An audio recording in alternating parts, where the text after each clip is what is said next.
of estimates for the fiscal year ending June 30, 2023. I'm Eric Costello, Councilman from the 11th District, Chair of the committee. Joined to my immediate left by Councilman Robert Stokes, 12th District member of the committee, Councilwoman Odette Ramos, 14th District. We are also joined by Matt Stegman and Nate Poole on behalf of Council President Nick Mosby, as well as Nina Themelis on behalf of Mayor Brandon Scott. To my immediate right is Marguerite Curran, staff to the committee. We are here for the convention center. Peggy, please take it away. Going to ask you to keep your presentation to 7 or 8 minutes or under, as short as you want to go. I can do that. I don't know if this is on. So, good. And just make sure you keep 4 or 5 inches away so folks at home can hear. Okay. Good morning. It's still morning. Peggy Didakis, Executive Director of the Baltimore Convention Center, and pleased to present our budget request for FY2023. Joining me is our Director of Financial Operations, Jaykishan Shigani, better known as JC, and he will be available if I need some extra information to present to you. Councilwoman Ramos, nice to be chatting with you, and anyone else who joins us, and Councilman Stokes.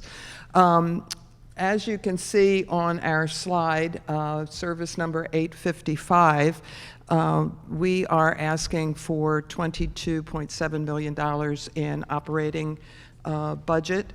And what I'd like to review with you is the information that we presented in terms of number of attendees that we expect to, good afternoon, a number of attendees that we expect to host in FY23, as well as facility revenues that we expect to bring into the facility. We have made adjustments to these. When we presented this, we were still anticipating an earlier opening of events, and there have been some adjustments when COVID continued on to keep us shut down. So I will review those with you. I want to remind everyone that starting in March of 2020, we shut down for events and became a field hospital for the community. We also were a warehouse for PPEs. We were also a food warehouse and worked with the Department of Planning to distribute food boxes to needy families in the city. And we were an infusion center, and we were also the vaccine and COVID testing. We were very happy to be able to serve the community, and we didn't think it would last that long, but we were very appreciative to play a role in helping people during the pandemic. We opened back for events up in July of 21 with Destinations International, which was a wonderful event to get us started because they are the decision makers of destinations, and what a better way to showcase the fact that we were ready to restore events. Omicron and Delta kind of took an impact on our ability to recover as robustly as we hoped. So we had new numbers that are not presented on this slide, but instead of 519 for attendance, we're at 478,000, and instead of the 9.6 projected, we're now at 8.2 million projected. We have an opportunity with the state of Maryland to share the costs of our operation. By legislation, until 2029, the state pays 2/3 of our operating deficit. And in 23, our operating deficit is projected at 14.5 million, of which the state will pay 9.7 million, and the city's cost to operate the convention center will be 4.8 million. So that's kind of important to understand that we always run at a deficit. Our main focus is economic impact, bringing tourists into the city, staying in hotels, eating in our restaurants, going to the attractions, and generating new money into the economy. Just as an opportunity to present as well, there is a Crossroads report. A Crossroads is an economic impact contractor that the state commissions to do a study every year, and we're hoping and projecting a $12 million contribution from the events in our building from hotel taxes. So that will go into the general fund. So that would be 1/3 of the hotel tax revenues that come into the city, just on events from the convention center, not for any of the outside venues. We've had a good, robust season so far. We're starting the recovery, and we've had significant events, many of which you have participated in the press conferences with my colleague from Visit Baltimore. The CIAA made a commitment to come to Baltimore, and we were really happy with the first year, and it's my understanding they've already committed for at least 2 more years to come. We had the AKA convention, about 4,000 beautiful ladies that came in and had a wonderful time in our convention center in our city. Others of significance, the Asian Hotel Operators Association, and they had about 6,000 people that came. We had a Head Start convention, and just this past weekend, and they will be coming for at least 2 to 3 more years, the Islamic Circle of North America. So they're just highlights of the activities. Since January, we've probably hosted between 150 to 175,000 people in the center. So what I'd like to do is just turn it over to you all for any questions that you may have regarding our budget and how we prepare for it. Peggy, thank you so much. We've been joined by Councilman John Bullock, 9th District. Want to thank you for everything that you do. You've just been a fantastic partner over the years.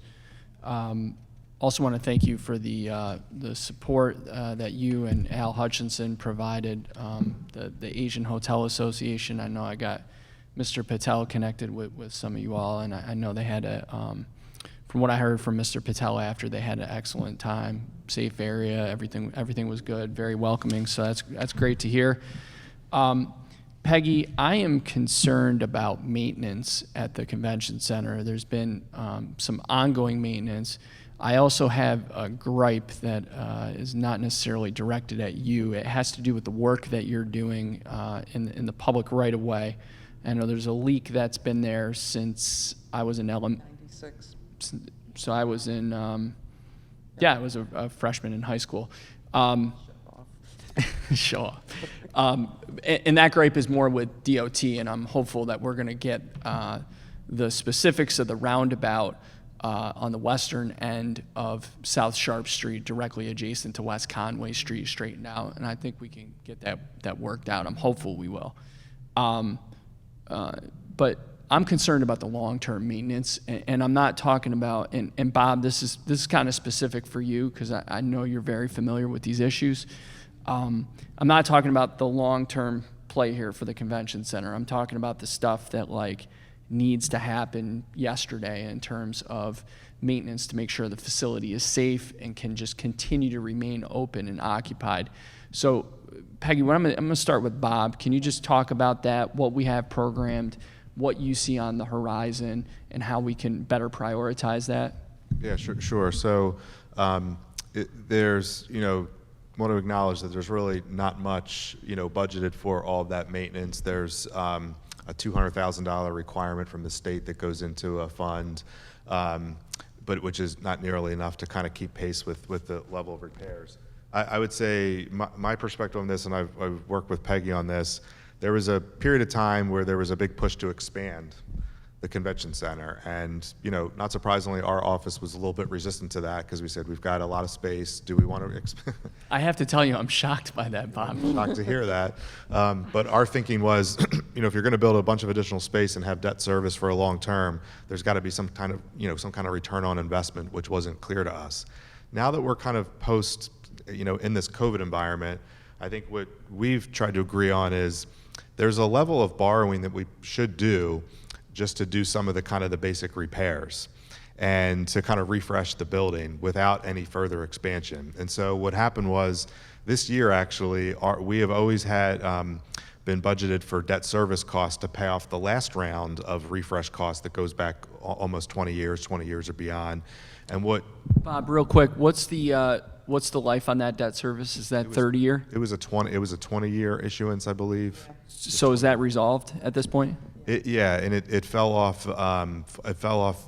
I think it was last calendar year, Okay. So we kept the debt service line in the budget because the idea would be that could leverage the next amount of borrowing to do the refresh kind of work that they need to do. So Say that once more. You left the debt. So there was always about $4.5 million budgeted for debt service to actually pay off the debt service from the prior round. When the debt service expired last year, we could have just taken that as savings, but we knew we were going to have to borrow a bunch of additional money to kind of refresh the building again, and that is still there.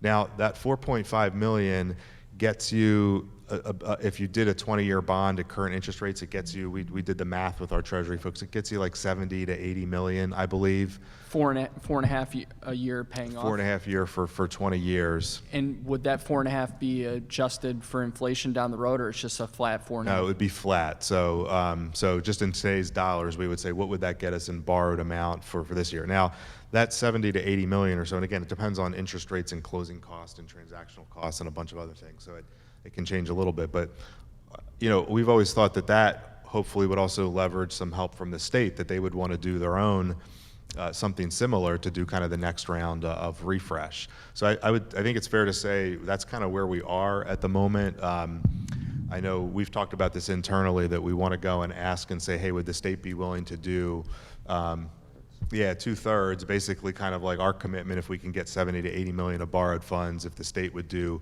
twice that gets you over $200 million to do like a really good improvement to the facility. But again, on the expansion itself, our position was always like, well, is that really worth it? Do we get a return on that? And the Crossroads study, which Peggy is referencing, I mean, I've read through that a bunch of times. There is hotel tax that comes back to the city. There is parking revenues. There is kind of income tax because people are working at the facility. There's property taxes based on the businesses in the facility that are in business because there are conventions. But the big dispute, I think, internally, or a big kind of discussion, was more on the expansion versus just refreshing the building. And I feel like we should do a refresh of the building with that money that's available, but it would be something that, rather than like pay with cash, you would want to borrow to do a project to improve the facility, to kind of keep it fresh for the next, call it 20 years. So we have, and pardon me because I don't have my budget book in front of me, we have the 4.5 million from the previous round of debt service. That's programmed for this year, correct? Yeah, it's in the budget. So is the play to have Peggy use that and start chipping away at the maintenance, or are we going to do another round of debt? That's a possibility. I mean, we haven't talked about that, but I mean, it is a possibility to say before we get a project ready to go, like a full kind of project and borrowed money, that money is available. It would help. Now, If there's no objections. well, the other thing is, it's also, you could use that money that's accrued, and it sits in a fund called the Convention Center Bond Fund, which is real kind of nerdy, kind of inside budget, but that could help to take down the borrowing cost eventually if we got a larger project agreed to at the state. So I wouldn't say I'm ready to kind of turn that loose yet until we kind of talk through all the scenarios and what we'd want to do. But that's how we've set it up, so that we didn't have to add money back in the budget when we're ready to make a move here. What do you want to add to that, Peg? I wanted to add that, the original side of the building, which is usually referred to as the old side, but it's really the east side that opened in '79, our infrastructure is in very bad shape. We still have systems in the facility that are from 1979. The expansion opened in '96, so we're about to celebrate our 26th year of the expansion. And the whole building needs to be refreshed at some point. And we've identified the cost of just the east side if we modernized it, upgraded the HVAC, the technology, the security, the plumbing, because we're starting to feel the impact. And I think that's part of what you were referring to, Councilman Costello, about our elevators, escalators. Some of them don't even meet code. And so we're trying to do the best we can with what we've been given, and we have some projects in the works, but obviously it's not enough. But that's about a $300 million ask to do just the east side. And that's Soup to nuts, guts the building, it doesn't expand it. And Peggy, what's the number on the maintenance just to get us up to par now? Is that like in the 30s? No. You're talking about to upgrade the facility? No, not upgrade, just Maintenance? maintenance backlogs, like We've identified 35? about $22 million that we sent a list to budgets to help us with things that won't shut the building down, but will relieve many of the service impacts that are going on right now. So Bob, I certainly defer to you. For what it's worth, my opinion, not that it's worth a whole lot, is I'd like to see us incur debt service and think about a 20-year plan to do a major chunk of maintenance as we start to think through, you know, a 3 or 5 year plan for how to cobble together the 300 million piece, and recognizing that the nature of convention centers has totally changed, right, over the last 2 years. And thankfully, we didn't embark upon something beforehand. I hate to say you were right, but you were right. I hope you recorded that. But what do we need to do in your mind, Bob, to advance that conversation with Peggy and within the administration about how we move forward on a new set of debt service to get on that maintenance? And one last thing, because what I'm hearing Peggy say is $23 million.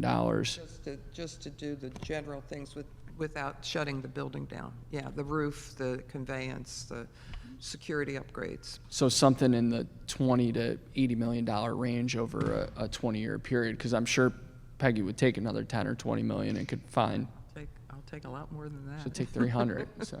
Yeah, No, but we need to figure out what we have to do. Yeah, I think that the next step, and I have talked to the chief of staff about this. Next step would be make sure that we're, having the right conversations with our state leaders to help kind of leverage the state side of things, because, we can borrow money if we want at any time, really. We can borrow if we have the debt service amount program, but it makes it a lot more powerful if you can go in with a partner to kind of get more leverage out of that. And again, that 1/3, 2/3 split is generally, if you read the Crossroads Report, generally 2/3 of the benefit goes to the state because it generates sales tax. None of that comes to the city.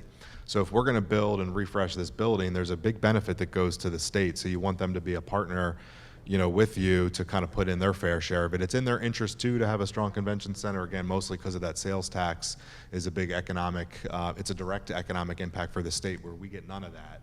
We do, like I said, we get hotel tax, we get some income tax, we get some indirectly some property tax, but you really want to get the state on board with that, and we've been talking about that internally. That it's something we want to do. Actually just spoke to the chief of staff about it, I think last week, just refreshing him on the numbers and making sure we're asking for the right thing if we go to the state.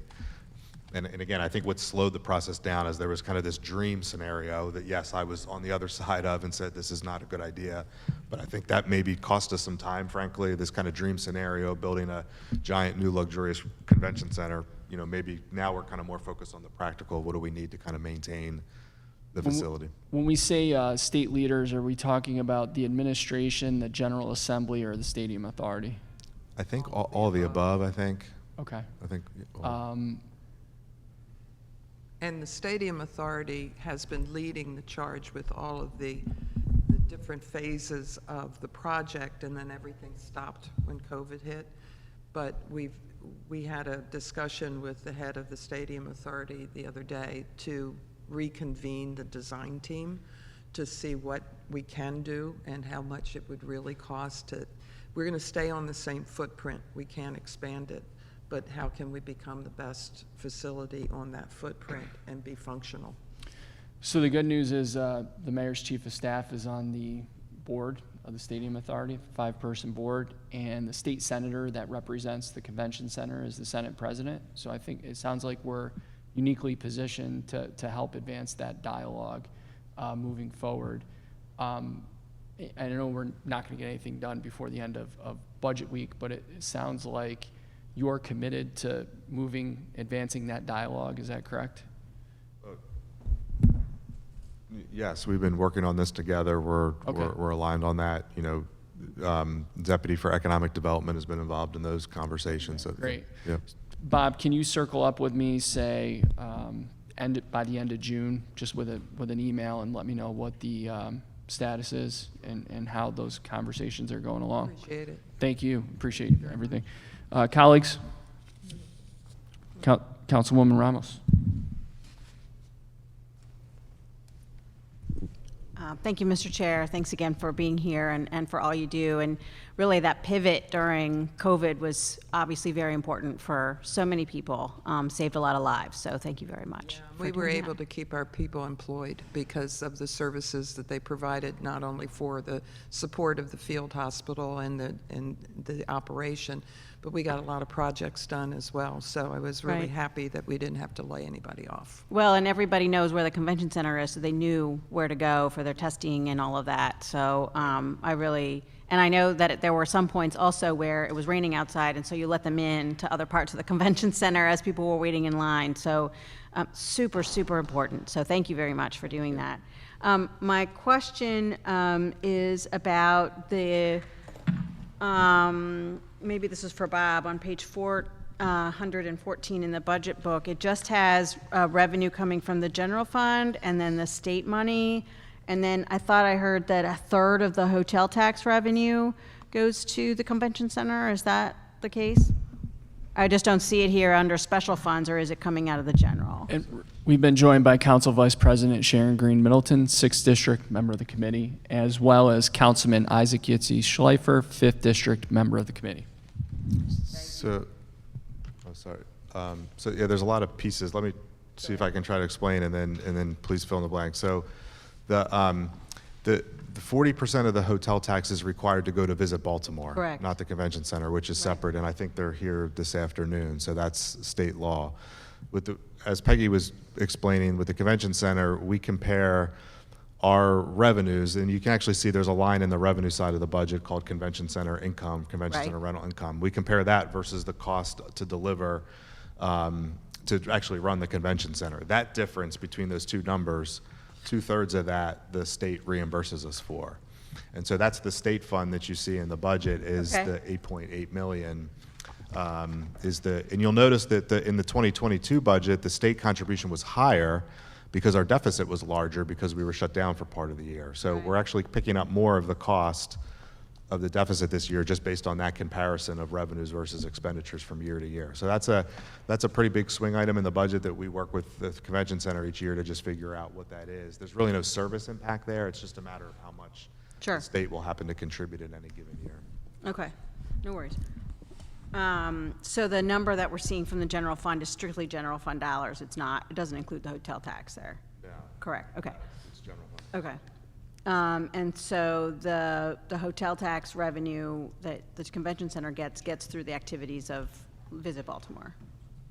No. No? No, the hotel tax is generated annually statewide, right? And so we get 1/3 to, Oh, I'm the sorry. city pays Okay, I got it now. 1/3 of So, of the that state's. deficit, and the state pays 2/3. So we're forecasting with the new numbers that the city cost to operate the convention center will I be got it now. 4.8. Difference between the revenues and the expenses that we generate. Okay.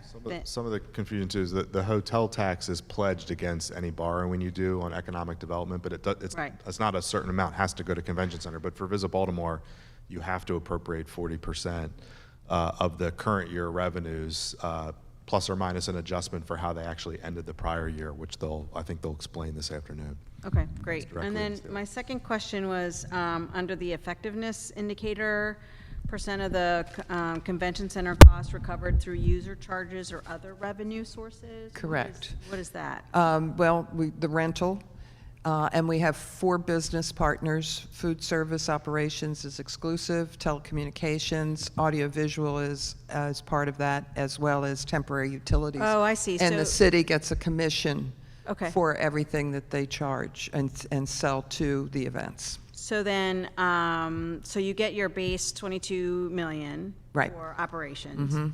Then the 75% of the costs of your operation are reimbursed through rental income and that kind of thing. Correct. Because it actually costs you more than 22 million to actually run the place, basically. No, 22 million is what it costs to run, and then it's offset by the revenues, and what the difference is the deficit that the city and state share 2/3. Oh, okay, because you run a deficit all the time, so that's what Correct. that is.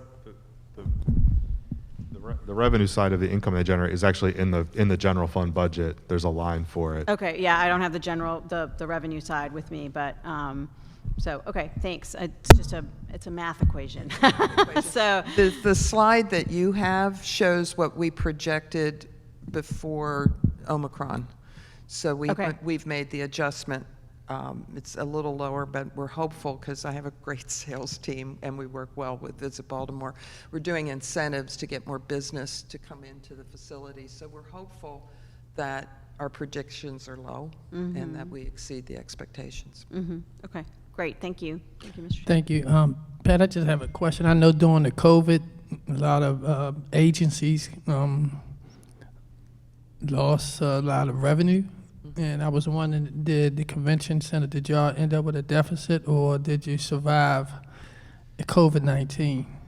For revenue? Yes. Well, during the time we were shut down, we were getting reimbursed for the use of the facility by the state for renting for all the facilities that they, Right. you know, for that. But we didn't have any events per se, so it was really a zero. So that actually saved you, actually. Really, that's why Bob said we had a bigger deficit at that time. But we still had our service contracts that we had to operate with the energy and the, you know, trash removal and any of the contracted services we had to maintain. And of course, we maintained payroll as well. Thank you. Councilman Slife or Councilman Bullock, you have any questions? Okay, this is wonderful. Again, Pat, thank you for your staff and for your hard work here at the convention center and surviving COVID-19, because a lot of business or companies can't say what you just said about you survived it. Yeah. Thanks to, I guess, the state, the federal government. So thank you. This hearing is recessed until 12:30, and that will be Baltimore Office of Promotion in the Arts. Thank you for your support always. Appreciate it.